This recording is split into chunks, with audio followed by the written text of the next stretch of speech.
দেশের সর্বাধুনিক সুয়ারেজ ব্যবস্থা নির্মাণ করা হয়েছে খুলনায়। আর এই প্রকল্প বাস্তবায়ন হলে খুলনা সিটি কর্পোরেশন এলাকায় মানববর্জ্য পরিবেশ দূষণ থেকে মুক্তি মিলবে, যাতে কমে আসবে স্বাস্থ্য ঝুঁকি। শুরুতে অর্ধেক সিটি কর্পোরেশন এই ব্যবস্থার আওতায় আসলেও ভবিষ্যতে আনা হবে পুরো নগরীকেও। যথাযথ সুয়ারেজ ব্যবস্থা না থাকায় শিল্প ও বাণিজ্যিক নগরী হিসেবে পরিচিত খুলনায় পরিবেশ দূষণ সহ নানা ধরনের স্বাস্থ্য ঝুঁকি ছিল। এছাড়া পরিবেশ দূষণ জনস্বাস্থ্যেও ফেলত বিরূপ প্রভাব।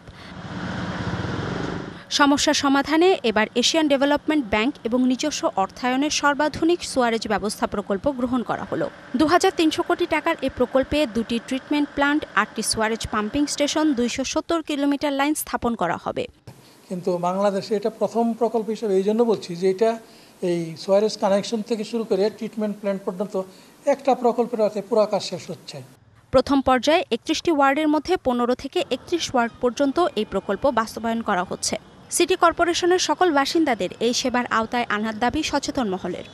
15 থেকে 31 নম্বর ওয়ার্ড পর্যন্ত এই সুয়ারেজের কাজ ওদিকে কিন্তু হচ্ছে না। পুরো সিটি কর্পোরেশনটাই এটার মধ্যে এই আওতা সুয়ারেজের মধ্যে আসলে লক্ষণীয় হবে।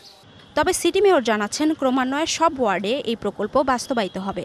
সেকেন্ড ফেজে হবে খালিশপুর, তৃতীয় ফেজ হবে হলে দৌলতপুর। অতএব এটা এই প্রকল্পের অন্তর্ভুক্ত করা আছে।